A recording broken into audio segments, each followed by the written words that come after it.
कुछ आलोचक कहते हैं कि सिद्धार्थ गौतम सत्य की खोज में संसार छोड़कर निकल पड़े थे। तो हेलो फ्रेंड्स, कैसे हो आप सब लोग। उम्मीद करती हूँ सभी लोग अच्छे होंगे और मैं भी अच्छी हूँ फ्रेंड। कुछ आलोचक कहते हैं कि सिद्धार्थ गौतम सत्य की खोज में संसार छोड़कर निकल पड़े थे, इसलिए उनका घर छोड़ना युक्ति संगत नहीं था। इसका मतलब है कि दूसरों के उपकार के लिए नहीं, बल्कि अपनी जिज्ञासा पूरी करने के लिए उन्होंने घर छोड़ा। इस तरह की आलोचनाएं सत्य से सर्वथा परे हैं। आलोचक या तो सत्य को पूरी तरह जान नहीं पाए या फिर किसी पूर्वाग्रह से ग्रसित थे। वास्तविकता ये है कि सिद्धार्थ गौतम एक बोधिसत्व थे और सम्यक संबुद्ध बनने के लिए अनेकों जन्मों से 10 परमिताएं पूरी करते चले आ रहे थे। उनके मन में सभी प्राणियों के प्रति करुणा थी।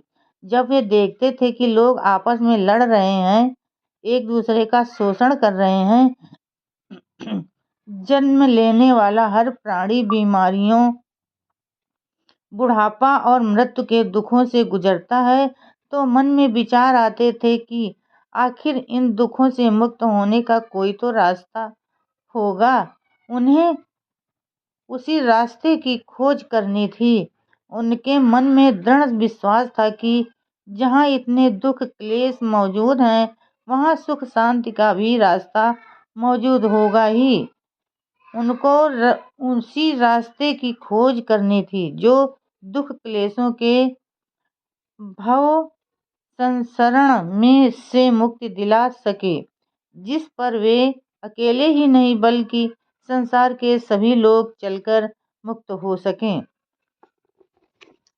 दूसरों को मुक्ति का रास्ता वे तभी दिलवा सकते थे जब उस रास्ते को खोजकर और उस पर चलकर पहले वो स्वयं मुक्त हो सकें। जो स्वयं गरीब हो, वह दूसरों की गरीबी कैसे दूर करेगा। जो स्वयं जंजीरों में जकड़ा हो, वो अन्य को कैसे आजाद कराएगा।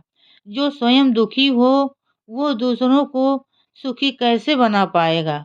हकीकत ये है कि सिद्धार्थ के गृह त्यागने का उनका उद्देश्य न तो परम सत्य जानने की जिज्ञासा पूरी करना था और न ही अपना स्वार्थ सिद्ध करना था, बल्कि उस रास्ते की खोज करना था जो बहुजनों के सुख और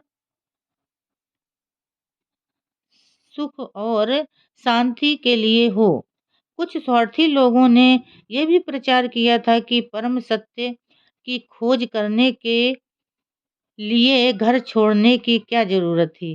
परम सत्य तो घर बैठकर भी अपने भीतर झांक कर देखने से ज्ञात हो सकता था। ऐसे लोग ये भूल जाते हैं कि सम्यक संबोधि घर बैठे नहीं प्राप्त होती। जब कोई व्यक्ति सम्यक संबोधि प्राप्त कर लेता है तो उसका हृदय अनंत करुणा, अनंत मैत्री और अनंत मुदिता से भर उठता है और वो बहुत से लोगों को मुक्त होने में, परम निर्वाण पद प्राप्त करने में सहायक बन जाता है।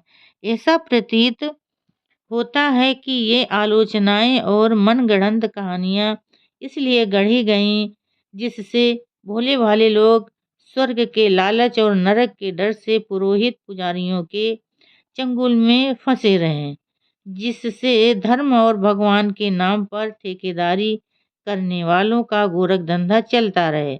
यदि लोग गौतम बुद्ध के बारे में सही बातें जान लेते कि प्रत्येक इंसान को अपने स्वयं की मेहनत से ही मुक्त होना है, तो वे पुजारियों के चंगुल में से आज़ाद हो जाते और पुजारियों की कमाई बंद हो गई होती।